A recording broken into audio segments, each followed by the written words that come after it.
All right, guys, welcome back to the Low Carb Consulting Podcast. So today I'm honored to have on Dr. Wiedemann. So she is an optometrist with over 30 years experience, but for the past 16 years, she's been a dedicated advocate of the carnivore diet, helping countless individuals overcome sugar addiction and reclaim their health. So through her coaching, retreats, and online presence as the carnivore doctor, Dr. Wiedemann offers invaluable insights into the transformative power of an all-meat diet. So this is going to be a fun one. So Dr. Lisa, if I can call you that, thanks for coming on the show. Thanks so much for having me, Max. It's my pleasure to be here. I have what I think most people in this space have, which is an enthusiasm and passion to just try to put the word out that this isn't as crazy as it seems. This is actually pretty ancestrally natural, even though it seems very hard to comprehend for most people to eliminate common things such as, pizza and ice cream and things like that out of our diet. But, it's so worthwhile because nothing tastes as good as our being healthy feels, right? We all know all those sayings. And it's really a matter of kind of finding, we could say, find what works for you. Well, what works for no one is processed food, right? That's really clear. That absolutely does not belong in our bodies. And, I always like to talk about not being really dogmatic about a set food plan. The food plan that you follow, and for me, it's particularly important because I come from a binge eating disordered eating background. So my plan has to involve what I call foods that I have sober behavior around, because there's, and I think people really kind of can relate to that and understand. It's that, when it calls to you from the kitchen to have a little more or just finish it up so you don't eat more tomorrow kind of thing. And, but, this isn't about following in any sort of cult-like fashion. And I really try to put that out there as far as this isn't us against them, vegans versus carnivores. This is, and I openly talk about how, sometimes if I'm out at a restaurant and there's a fresh cut avocado with my tuna sashimi, I will eat it. This isn't about me thinking that I have to follow the rules. So I also don't binge on avocado. So there lies where that's an allowable food. So, making the label carnivore or low carb or keto or animal based, we have to just think about what is healthy, what is from all the research you're doing, podcasts you're listening to, YouTube videos you're watching, all of this, where is it leading you to believe that this is a nutrient dense way of eating and this is a way that will lead me to become metabolically lean and healthy? Because, adipose tissue, having extra fat is not ideal and is inflammatory. So, I hate to say, weight loss is the goal and weight is everything, because then you get into body image and vanity issues, but it's not that. When you think about visceral fat, which typically is not known by most people because it's internal fat surrounding the organs, but that's extremely important to monitor, to check, do you have it or not, and to work on reducing that. And then, of course, there is the side of it that it really is great to feel good in your body, be able to go forward in a healthy way where you have a good quality of life. You can hike, you can bike, you can kayak, you can do what you want. And that's the beauty of it, is really understanding when we eliminate foods that are toxic to our bodies are here to evolve and be healthy. Yeah. And I think you said it a little bit earlier, and you mentioned your background. I certainly want to get into, what led you to transitioning to more of a carnivore based approach. But going back to what you were saying about, not being dogmatic about types of things, and, I posted a story on my Instagram, and, in terms of like a very basic place to start, like if you just go down to, single ingredient foods, right? You talked about like ancestral living, like single ingredient foods is just a really good place to start, dwindling things down to. Try that out and then kind of just make adjustments from there based off how you feel. But people have to try it. They have to try and experiment, right? And then see what kind of works for them. But obviously we're going to get into the carnivore way of eating for specifically on this podcast, but this way of eating seems to help people with significant autoimmune issues, and not just weight loss and looking better, but like so many systems are impacted by transitioning to, if you want to call it elimination diet, which is kind of what the carnivore diet is, but it's an incredibly nutrient dense way of eating, and so many systems are impacted. And that's why we see so many cases after case after case of people feeling the way that they do in regards to transitioning to this specific way of eating. But going back to your background, one thing I wanted to talk about, because you had brought this up briefly. So, just doing some of the research on you for this podcast, I know that your journey is pretty inspiring. Can you share what led you to make such a significant dietary shift within your own personal life?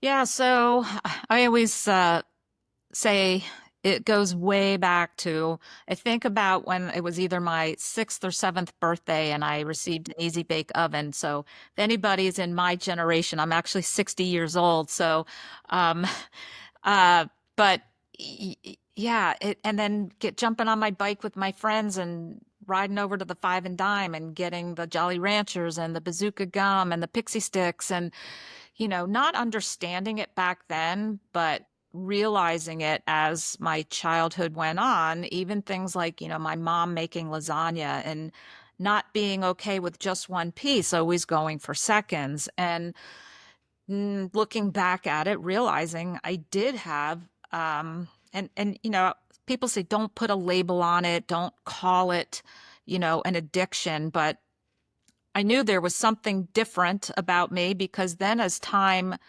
proceeded and I started putting on some weight, I was a chubby kid. I then evolved into more secretive eating, binge eating, purging, like all sorts of crazy things that very secretive, because it's humiliating and embarrassing, and I didn't understand it, but I couldn't figure out how to stop it. So that continued through. It probably started in probably my mid-teens and proceeded all the way through college. Again, diligently trying to figure out how to stop it, and it would kind of come and go and worsen, and then into grad school, still at it, still trying to figure this out, and not understanding why it felt so uncontrollable. And unless you've actually experienced it, I don't think people can really comprehend what it's like. It's almost like an out-of-body experience.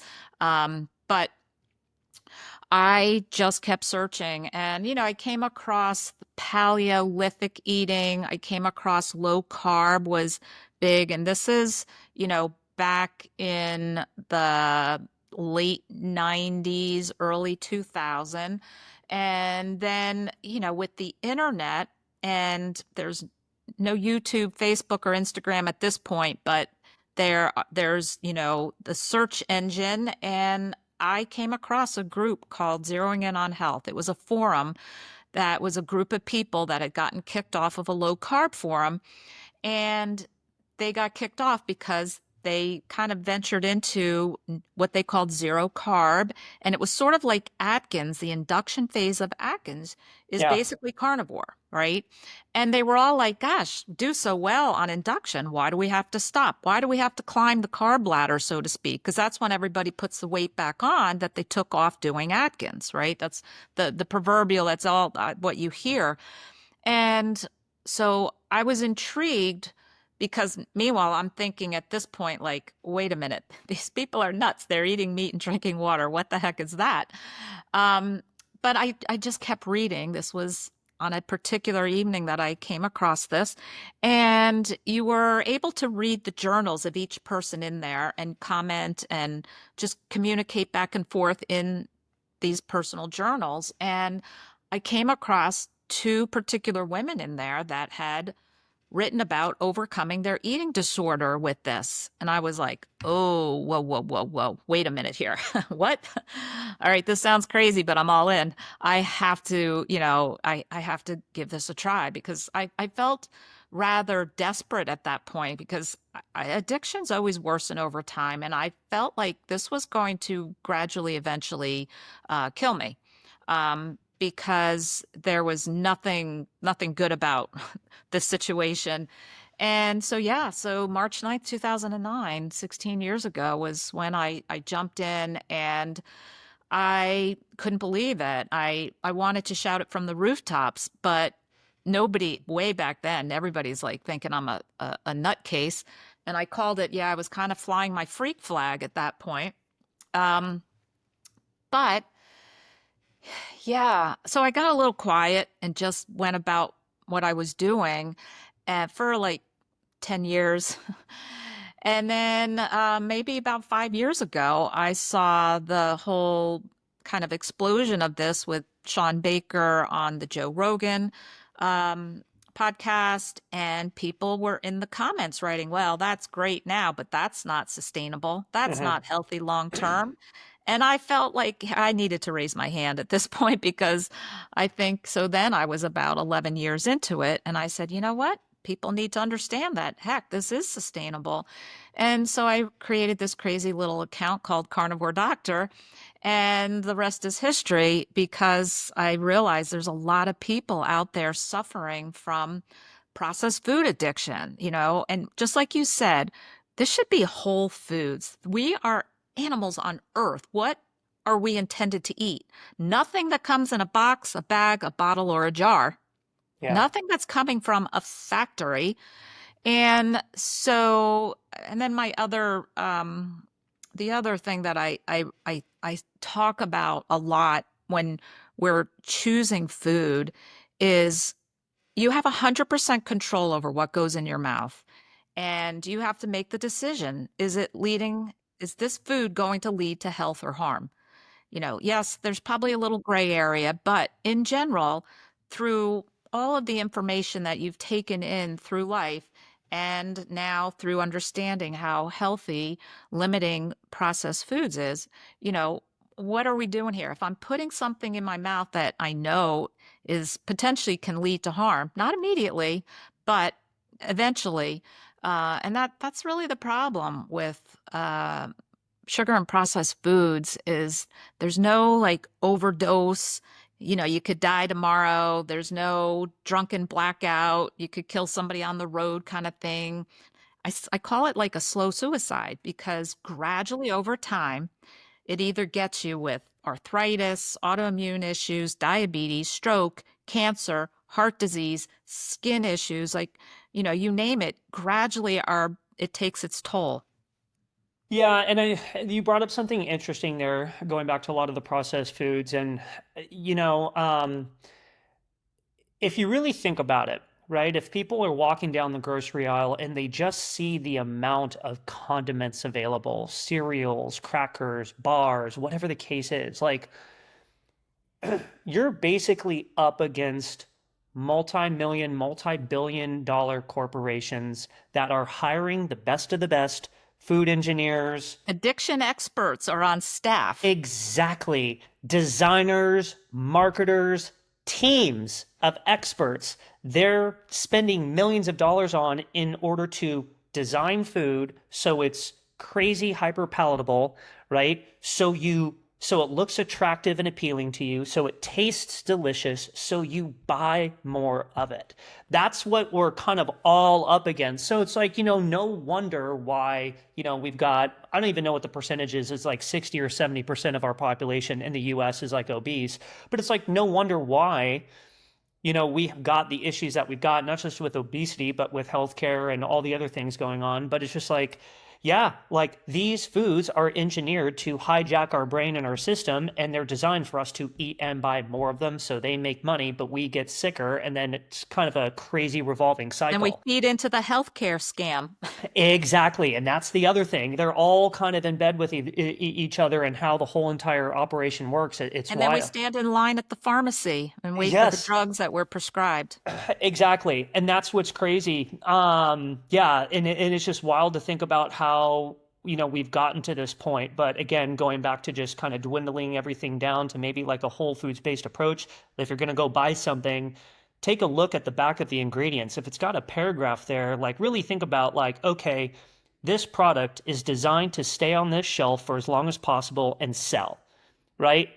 Think about all the things that they've got to put into that product in order to do that. All the other food that we eat, it's supposed to go bad, like meat, veggies, fruit, whatever the case is, avocados, like you were saying earlier, they go through a life process, right? So it's like stick to those foods and you'll probably fix the majority of the problems that you've got. One thing I wanted to mention though, going back to what you were saying, you were 60 years old. You look absolutely fantastic, by the way, for being 60.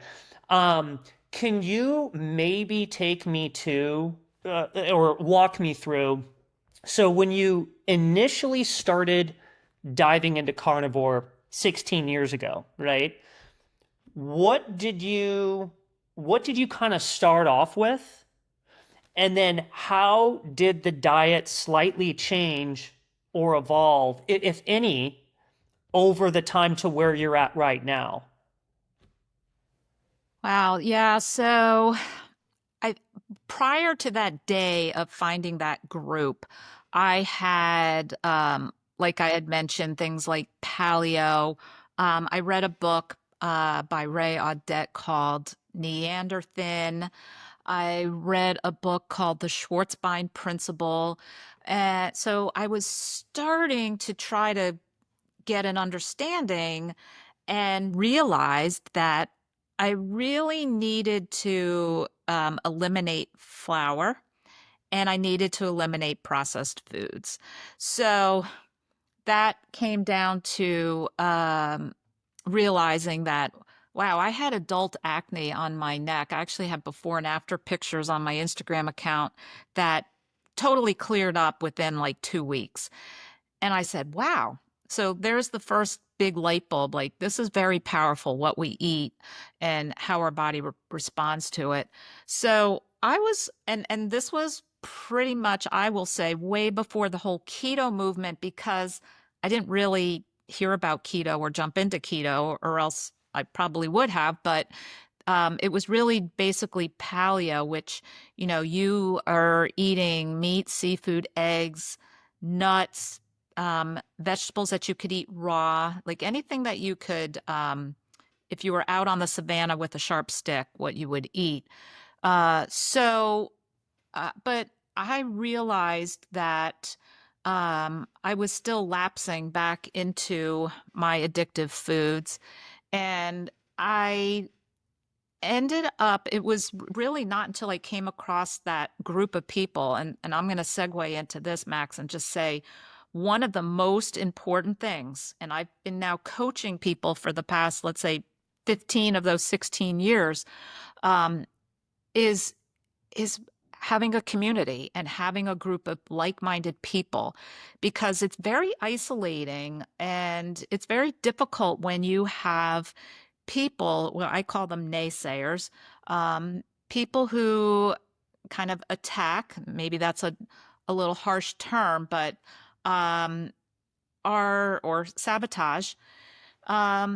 It's very difficult to hold strong to your beliefs when people are saying, oh, Aren't you worried about having a heart attack? What are you doing? Aren't you bored? There's so many things that come up. I'm really concerned about your health. What are you doing? And then it's so funny because the response to that is, that's funny. You weren't concerned when I was binging on Pop Tarts and cookies and ice cream, but now you're concerned that I'm eating a whole foods animal based diet. That's really kind of funny. Um, but so, I usually have some pretty good comebacks because, you could say, I really appreciate your concern, but I've never felt better. Can you pass the ribeye? There's all sorts of ways around different things, but it's so important that, I found that group and I was able to connect with them and I was able to, this was an intelligent group of people. We were putting up resources like Villamar Stephenson, Not by Bread Alone, The Fat of the Land, the writings of Owsley the Bear Stanley, who had been eating this way for like 40 years at that point, and really trying to understand, what was going on. Because me, as a medical professional, I thought to myself, oh my gosh, I'm brainwashed like everybody else. You got to eat lots of fruits and vegetables to be healthy. What are you doing? And all I knew was that I decided to jump in, be my own N=1 experiment, and try to understand and learn along the way, as well as what I get from my own experience. So yeah, it's been a quite a path of um and it's so beautiful now because for all of the naysayers through all of those years and now these more, recent 5 years, I'll say, when there's just so much discussion about, just like what you said, the big food out there is actually out to keep us addicted and purchasing out for their almighty dollar bottom line, right? Um, yeah, I think it's really important to think about uh, what your plan is, what you're choosing to eat, and why.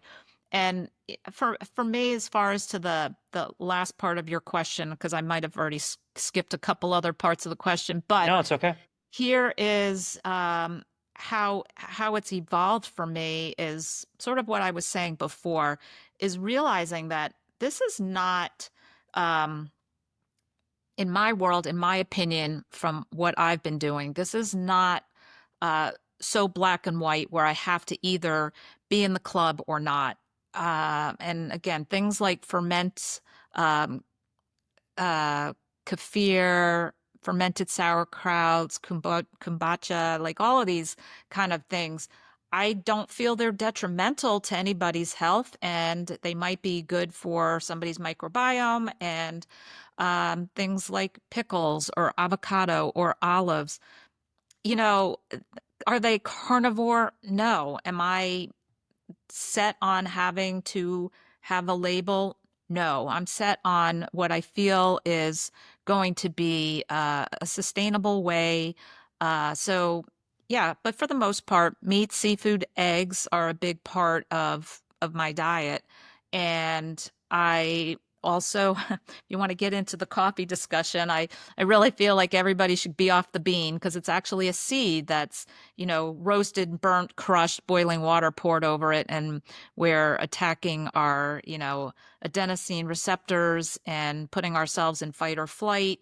And it's a drug and it's an addiction. And it is something that I think I know through many years of coaching that many benefit actually getting off of it for both sleep and many other reasons, bone health, mineral. Because people say, "Oh, I don't really notice a difference when I go off. I'm not addicted to it." But sometimes coffee is just the vehicle for somebody's heavy cream and sweetener. Exactly. Yeah, it's funny that you even brought up coffee. So I get my blood work done regularly, and I just had a consultation with my doctor, like I think it was on Monday, and they were just my issue has been the coffee, to be honest. It's like we my wife and I drink a lot. We like her coffee, but I have been significantly cutting it back to where I'm just like at 1 cup in the morning and that's it. And I don't put anything in my coffee, no sugar, no creamer, no sweetener or anything like that. It's just black. But it's more like ritualistic at this point than anything else. You know, it's part of like the morning routine. But I will say this, my sleep has gotten significantly better pulling back the coffee. I'm not waking up as many times in the night to go to the bathroom. You know, I can stay asleep. Um, and it's to be honest with you, it's not as hard as I thought it was going to be. I thought it was going to be like, you know, prying it from my cold dead fingers because you know it Yeah, was just yeah. it's been such a part of my daily habits, rituals for so long. But when I just decided, like, you know, I got to cut this out, I honestly, I feel so much better and my sleep has been ridiculous. And so that has just kind of sold me on, you know, pulling that stuff back. But no, going back to what you were saying, so it seems like to me like your day to day. So like walk me through like a basic day. When you wake up in the morning, do you do or implement any sort of intermittent fasting? Do you eat breakfast? Does that usually you know, probably eggs and bacon? I don't know. Maybe walk me through what you do on just like a day to day, just from so because if people are watching this and they're like, first off, Dr. Lisa looks great for 60. You know what I mean? Like, how does she eat? What does she eat? What does like the normal day look like? Just walking through a day of eating.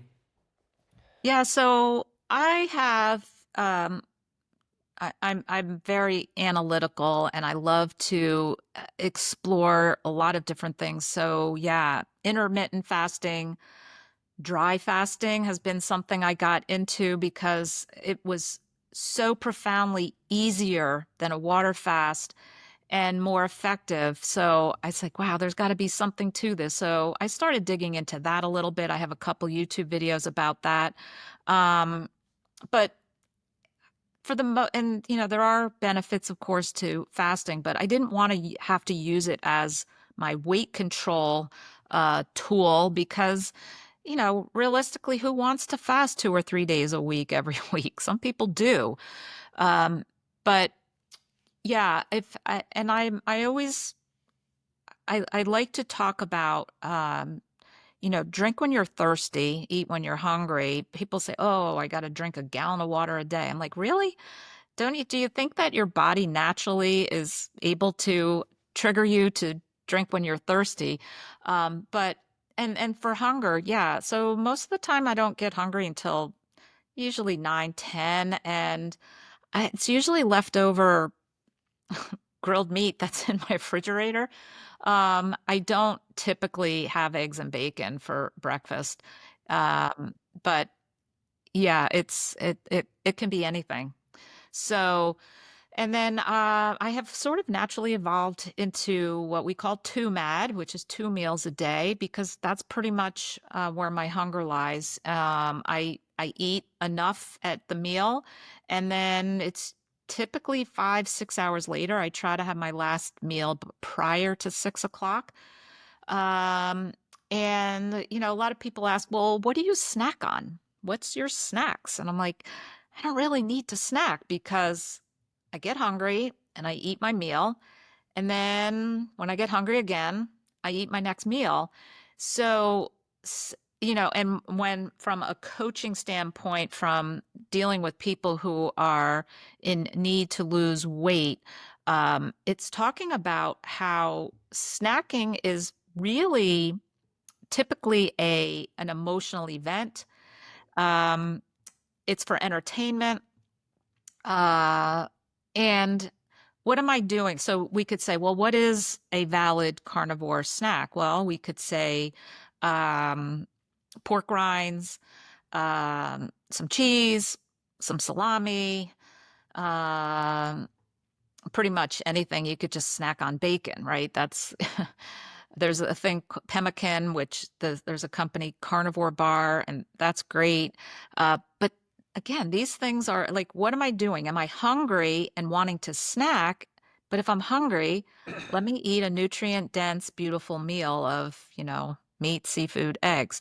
Um, and that's another thing people say, well, what do you have with your steak? Because that's such a big thing. Like, where's the sauce? Where's the side? What are we doing here? And, you know, it's so easy just to I'll make a pound of ground beef. And some people tolerate all sorts of spices. Some people use just salt. You're not kicked out of the carnivore club if you use taco seasoning. But technically, if you want to go down to Michaela Peterson's version of carnivore, because she needed to be that strict with that much of an elimination, she coined what's called the lion diet, which is ruminant meat, salt, and water. And it came from her being so overly sensitized to so many things, and she had such severe autoimmune issues, joint issues, and in her, I think, late teens or early 20s already had a joint replacement I surgery. think she had multiple when she was young. Yeah. So, you have to understand or figure out where you are at. If you're somebody who's like just overweight, borderline diabetes, and you're like, all right, I got to do something. Let's go. I got to do something. Then yeah, figure out what's going to work. Dr. Ken Berry promotes the BBBE, beef, butter, bacon, eggs.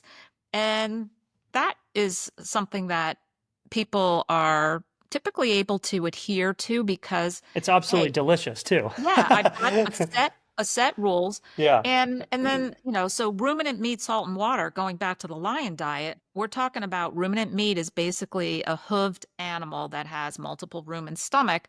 That's the definition, and you can Google it, and then you'll get a list of what ruminant meats are. But basically, it's beef and lamb. And then you can go, it's elk, bison, venison, the lesser consumed meats. But, when you have, and, one, I like to talk about when people say, oh my gosh, that is so restrictive. How could you possibly do that?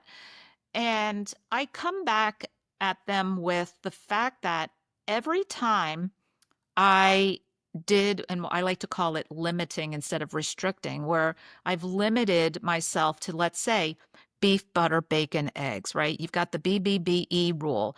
It's so freeing. There's a peace that comes about when everything else is off the table. You got your burgers, your steak, your ground beef. You can do oxtail. You can go to town with whatever types of beef and lamb you like. But, well, BBBE technically isn't lamb, but I like to call it meat, butter, bacon, and eggs because I don't think there's a reason to fully eliminate at the beginning for a lot of people, you know. But yeah, it's it's something that I really think everybody should try just to experience it. And I say 30 days is a good starting point. 90 is even better because sometimes the first 30 days are a little rough. Because why? You'll actually go through withdrawal if you're coming off a full, what I call, they call it SAD, the SAD diet, but Standard American, yeah. yeah, but I call it the standard atrocious diet so that we can include anybody from out of the US. Um, but yeah, it doing that amount of an elimination, you can learn so much about you, your relationship with food, maybe your broken relationship with food, and also understanding how powerful it is to finally stop all of those processed foods. And it's hard for people to even comprehend stopping like things like ketchup and barbecue sauce. And, I even say mayonnaise is really the standard commercial mayonnaise is horrible because it's canola oil, seed oil, right? But, there's some avocado mayonnaise, and technically that's not carnivore because it's avocado, right? And then you can get all stuck in the mud with that kind of stuff. And I say, don't go crazy with that. Just try to write down your plan and stick to it and see what happens after 30 days.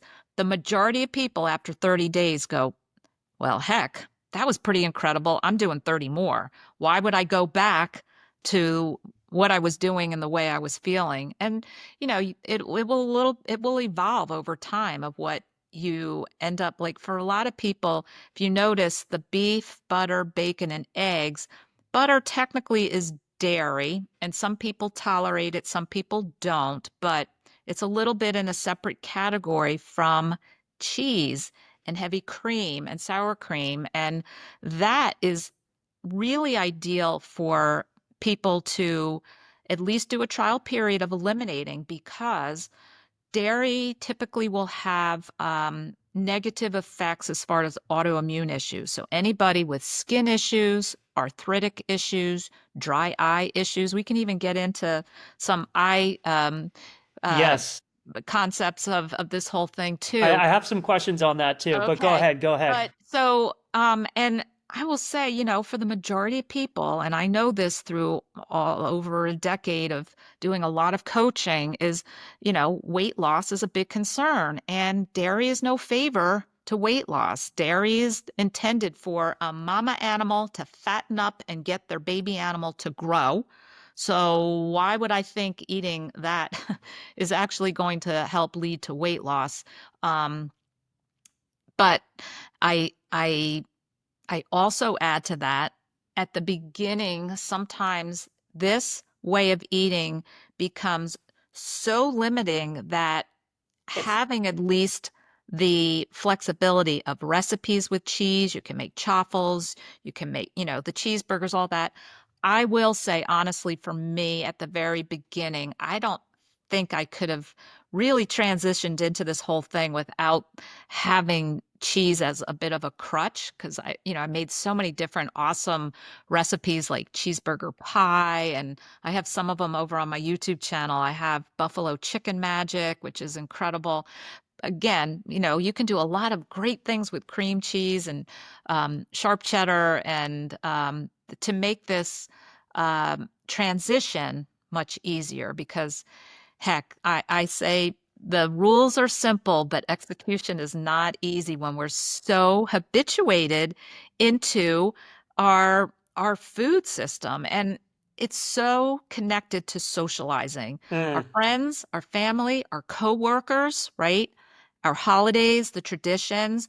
And even when you think something at work, like the break room is like a horrible place for triggering people who are trying to transition into this because it's all sorts of unhealthy coworkers that have M&Ms out on the table or baked goods or somebody's birthday, and it's just toxic junk that you have to start understanding. It's not that I can't have that. It's now I really choose not to have it. yeah, and I think going back to what you were saying a little bit earlier too, because I think a lot of people would say like, oh yeah, well, transitioning to this type of or way of eating, it's so restrictive. But you literally just laid out like a laundry list of foods that you're able to eat that are actually delicious. And I think what people don't really understand until they try it for 30 days, 60, 90, whatever the case is it's also so completely liberating to also eat this way because the satiety level is so high. You're full, right? Like, you might eat a breakfast, you might not even be hungry till dinner time. And then you're not even thinking about food. You're not even thinking about lunch. Lunch goes by, you get to dinner time, you're like, oh my gosh, I skipped lunch. It's an incredibly, what I found when I first started eating this type of way is that it was so completely liberating to just not constantly be thinking about food all the time. Your mind and you focus your energy on other things instead of lunch or like breakfast, snack, lunch, snack, dinner, dessert. You know what I mean? Yeah, and some people very commonly will say, "Oh, I could never do that. I would be so bored of that meat. I could never do it. That's so boring." And I say, "No, you know what? When I get hungry, there's nothing more exciting than a grilled ribeye, honestly." And when you want to talk about boring, boring to me is waiting in the waiting room of a doctor's office or waiting in line at the pharmacy. That would be really boring. And guess what? I don't have to do any of that. Yeah. I'm on no medications. I have no diagnosis whatsoever. And this has become, one of those things where when people say that about it being boring, I could never do it. I find that it's their inner voice that's screaming at them, "Oh, no, no, no, do not take all my favorite foods away. No, no, you're not going to do this." And, I call it the DOC, the drug of choice. And whatever it is, chips, cookies, crackers, ice cream, candy, chocolate, like we could go on and on.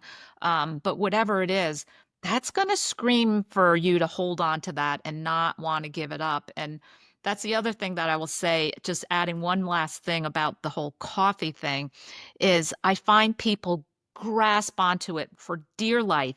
And they have said to me, there is no way. If you're going to tell me I got to stop the coffee, then I'm not doing it at all, And there's many people who will, still continue with the coffee and until they figure it out. And let me add that I was an avid coffee drinker myself, all through college, all through grad school, even afterward. And what happened for me was once I realized that all these processed foods were so addictive, and I'm abstaining now from them, and I'm no longer addicted to them. I didn't want to be addicted to anything, so Mm. I switched to decaf, and then that was great because we like the ritual, we like the warmth, we like so much about that that habit, right? But you can easily shift that ritual to be, and I have what's called like a hot nog drink, and you can just put some butter, some piping hot water, and then you can froth in a raw yolk or a raw egg, maybe add a little cinnamon, and it's fabulous. And now you've got your hot drink. You can, people say, well, I sit down and I do my emails every morning with my cup of coffee. I'm like, all right, do it with some hot lemon water, do it with some hot bone broth, do it with the hot nog drink. It's that substance that you're putting in your body is what you have to really think about. Totally, totally. That makes all the sense in the world. And I had a couple questions here because I know we've got about 15 minutes left, and I want to be respectful of what else you've got going on in your day here. Because I do want to talk about working out and what you do for workouts. Because I saw one of your YouTube videos with Frederick Hahn, I Yeah. believe, talking about slow burn, and I want to get there. But going back to what you were saying a little bit earlier, because obviously for the last 30 years, your professional life, you've been an optometrist. So I kind of wanted to shift into that and maybe some of the types of things that you've seen.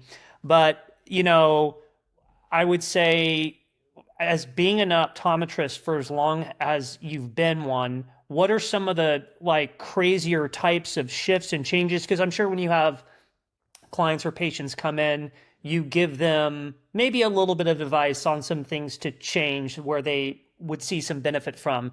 What are some of the craziest things you've seen in terms of turnarounds with adopting carnivore diet or just maybe a little bit more of an elimination diet, getting processed foods out? Yeah. So you have to understand, unfortunately, our centralized medical system is very broken. And it's not standard of care for me to dish out nutritional advice, which seems pretty hard to believe, right? I will have a diabetic in my chair and I will have examined their retina and found early signs of diabetic retinopathy by seeing dot and blot hemorrhages. And I pull up the picture that I just took and show the patient and say, look, you can completely reverse your diabetes and you can reverse this retinopathy. Yeah. And if you don't, this is one of the leading causes of blindness, and this is serious. And um, sometimes they take to it so well and they go, tell me what I got to do, doc. I'm all in. What? And then, I'll give them some links and information to go check out, um, and give them a little bit of information. And they come back 6 months later, hug me. They're down 40 pounds. They're off their medication, and it's amazing. And then there's another, like, say the same scenario, different patient, and I talk about, yeah, you eliminate the pasta and the bread and the chocolate and the wine, and they're like, oh, no, no, no, no, doc, you don't understand. I'm Italian. I can't do that. And I Yeah. said, oh, okie doke. You would have thought I asked them to chop their right arm off. And so it's very interesting to try to, get behind the mentality of what people really have around their connection with food, and it makes it very difficult. But I will say there's not that many things that I can just talk about, let's say, diet wise, with just a standard patient who, let's say, has some dry eye issue. Well, the standard of care is I examine the eye, I see, what the degree of dryness is. We talk about using these. First step is the lubricant tears. Let's try it, twice a day, come back and let me check all this stuff, right? That kind of person is not going to take to the information that I really truly have from all the years of this, where I know people have reversed their dry eye, because people have written to me and say, Doc, I did carnivore because I had bad arthritis and I researched, and this is gonna, I told this would reverse it. And gosh, it totally, relieved my dry eye. And my prescription is reversing. My doctor had to reduce my glasses prescription, right? So people report to me knowing that I'm an eye doctor, and they had turned to carnivore for other reasons. But picture me with just a standard person sitting in the chair with, let's say, mild to moderate dry eye. They're not going to go home and empty out their pantry and their fridge and freezer down to this elimination diet and go BBBE. I could suggest it or say it like, wow, there's some crazy things with people who can improve this by diet.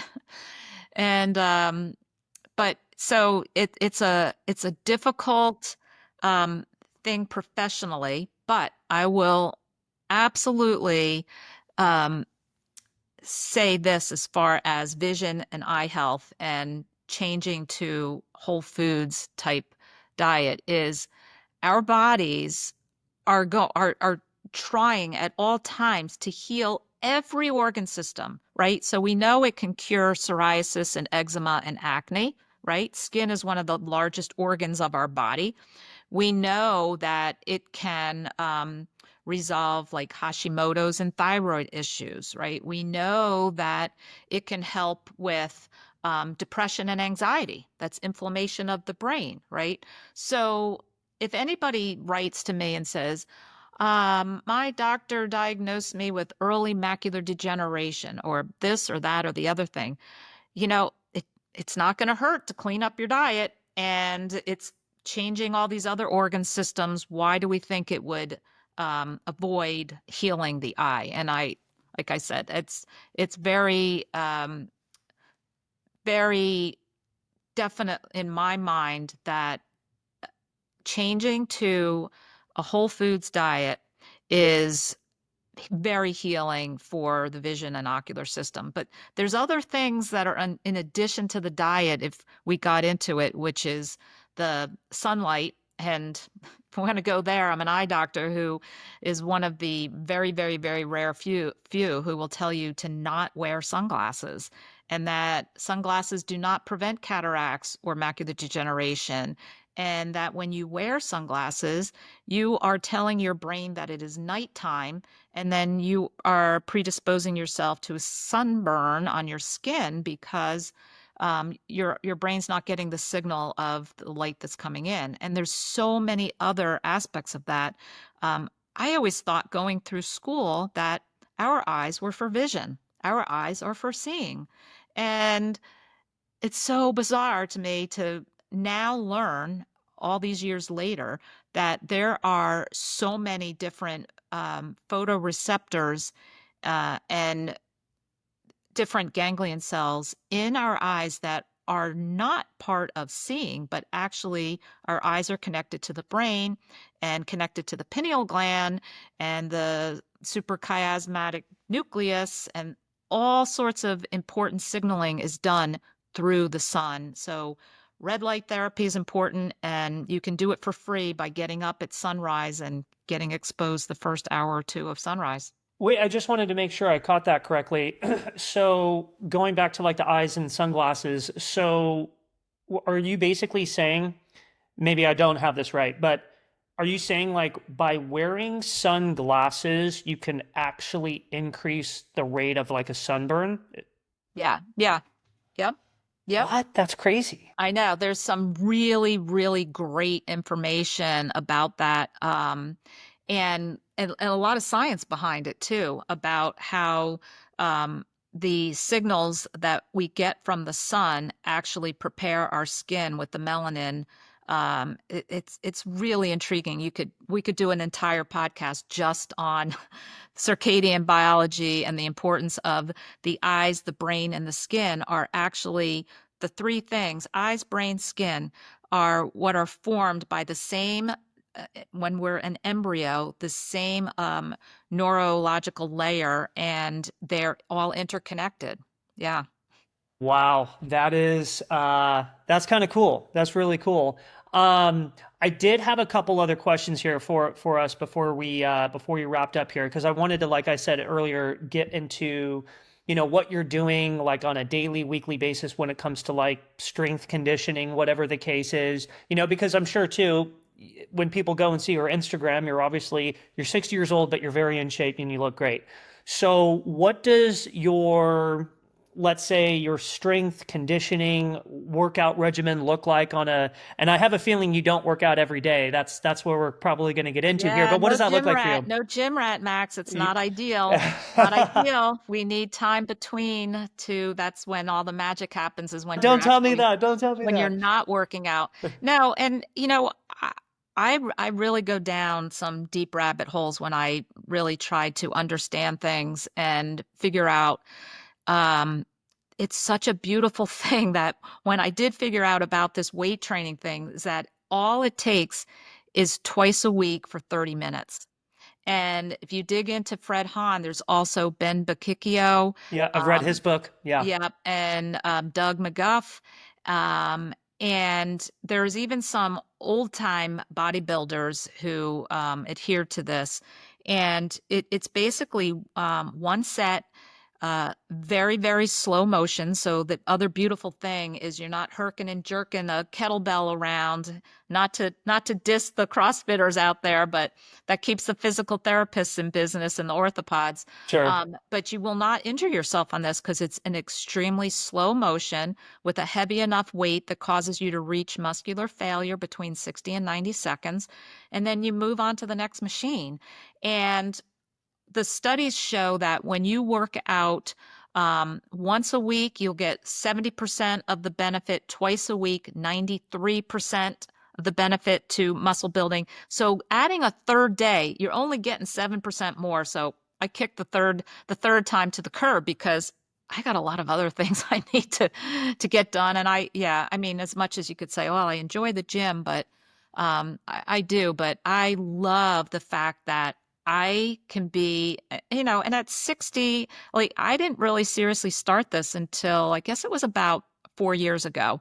And I really think that um, everybody has to seriously lift weights for the rest of their life. I mean, there's a serious thing called sarcopenia, and some of the women who write to me and they're like, "Well, I'm 70, I'm too old for the gym." I'm like, "No, you're never too old for the gym." And they say, "Well, I don't know what I'm doing." Watch my video. I have a full demo, and guess what? Nobody cares. When you walk into that gym, nobody's paying attention to you. Just go in and start. Just do it. Everybody else is looking at their muscles in the mirror. Trust me, in a gym, that's what people are concentrated on. They don't give a rat's about you. So, but yeah, so that's what I love talking about that. Also, I've run 4 half marathons all on Carnivore in the past, but realize that running is not an ideal activity. It's all about, for me, walking and just mixing in a couple sprints during the week, just full out, 10 to 20 second sprints during a walk. And I do what's called interval power walking, which the studies show that equivalent to 10,000 steps. There's a very extensive study done in Japan.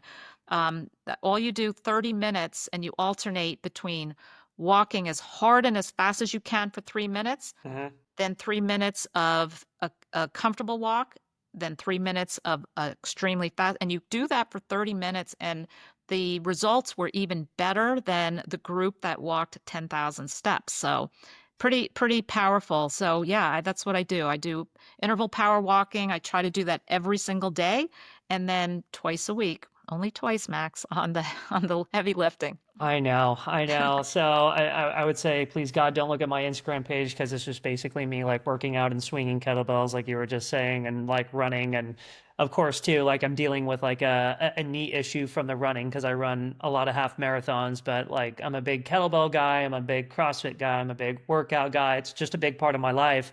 But I will 1000% agree with you from like a muscle building standpoint. Like even when you were talking about like old time bodybuilders, like the Mike Mensers of the world, like he would compete in the Mr. Olympia, when Arnold was basically winning everything, but he only worked out like 4 times a week. His sessions were for an hour, and he was like a very competitive bodybuilder, but he was like, I'm telling you, less is more. Exactly. Yeah.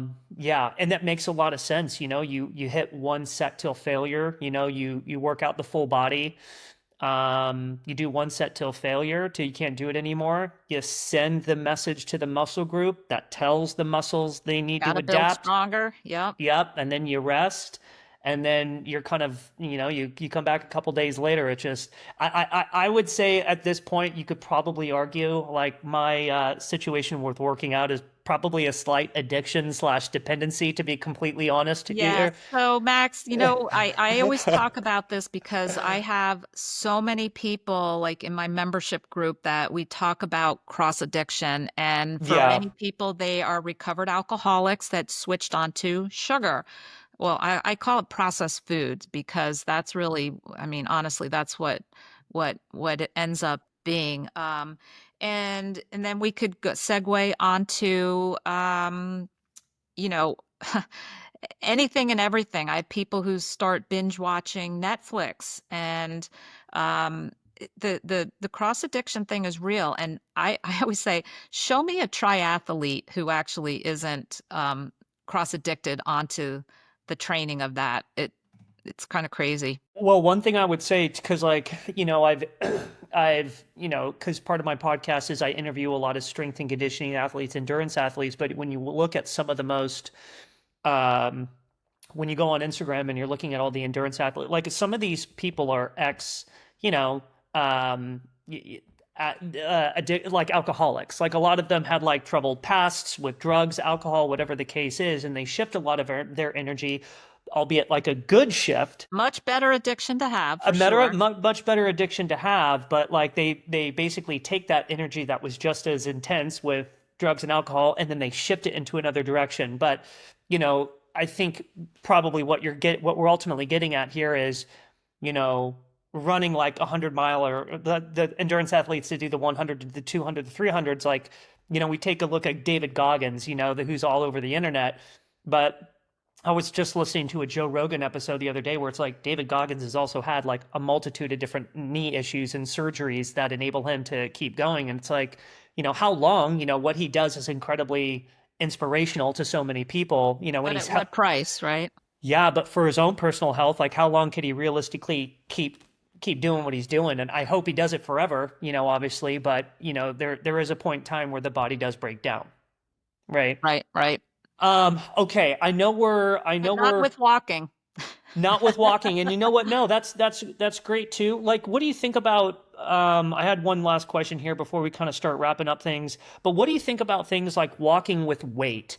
I think you see a lot of, there's a lot of people online that will show like, hey, like pick up a heavy object, walk with weight, rucking, throwing on a weight Yeah, like vest. a rucksack. I, I Yeah. I love it. I have a weighted vest, and it's just to, amplify the intensity of the activity you're doing with, to me, no risk of injury. I mean, heck, I was carrying around 15 extra pounds through menopause, and now I'm just carrying it in a vest. So, Yeah. Yeah, good to hear. Good to hear. So before we wrap up here, what are you currently working on now? Like, what's next for you? oh yeah. So I last year I hosted carnivore beach retreats here at my oceanfront home, which was pretty amazing. And then I segued onto now I host what I call carb sober cruises. I had 150 people join in on a cruise. I also am doing an all-inclusive to Cancun. I have, Cool. yeah, 5 upcoming cruises that people are booking. And the point of it is, again, I go back to that connection and having your tribe, having your people. And it's just so empowering and magical being around people who get it, who are really trying to optimize their health. And I had people on that last cruise who said to me, this is the first time I didn't go off the rails on vacation. And I actually came home a pound lighter than when I went. And normally I'm 5 to 10 pounds more and inflamed. And this was incredible because it's not about binging on garbage food. It's about people and the experience and getting out in the sun. So the cruise ends up being such a great marriage of what I'm all about, which is spending more time outdoors in the sun. Sun does not cause skin cancer. Look into it if anybody is in disbelief about that. But the being outdoors, and then also you get unlimited meat, seafood, and eggs on these trips. So it's very cost effective, and the added component is bringing people together and making the connections. And so, yeah, that's pretty much that in my membership group. And I do private one-on-one coaching also, and my YouTube channel. So that's really what I'm. And I want to write a book, Max, too, but I haven't been able to fit that in. Well, going for first off, that would be cool if you did. Secondly, like I'm thinking about my mom too, and it's like, wow, like maybe what a cool gift would be to get her to, one of these cruises that you're going on. And Max, let me just interject sure, sure. because just specifically coming up, one of the cruises that I'm doing is it started out with me bringing my 85-year-old mom on a cruise, and then my carnivore girlfriend's bringing her mom on the cruise, and then we have a couple other people. So I call it the 2 generation cruise. So that's November 30th through December 7th out of Tampa. If you're interested, I'll send you the link so you can put it in the show notes. So first off, thank you. Yes, I appreciate that. And then secondly, what I wanted to mention here, because we're basically up at time here. Obviously, this has been a fantastic conversation. Where can people find you online? How can people get in touch with you, whether personally or any other way? Yeah, so Carnivore Doctor on Instagram and on YouTube. And I'll give you the links for my membership group, and also the link if anybody wants to do private virtual coaching. And I'm all throughout the year, I host meetups or I'm speaking at different retreats and meetups. And they're just so, like I said, if you've not connected yourself with other people in this little biohacking space here, it's really so empowering. So yeah, I'll get you the links and be great. Yeah, yeah, and I'll put everything in the show notes so everyone will have access to check those out. So yeah, this has been great, Dr. Lisa. Thanks again for your time, and thank you guys for listening to the Low Carb Consultant Podcast. We'll catch you guys on the next one. Bye. Thank you.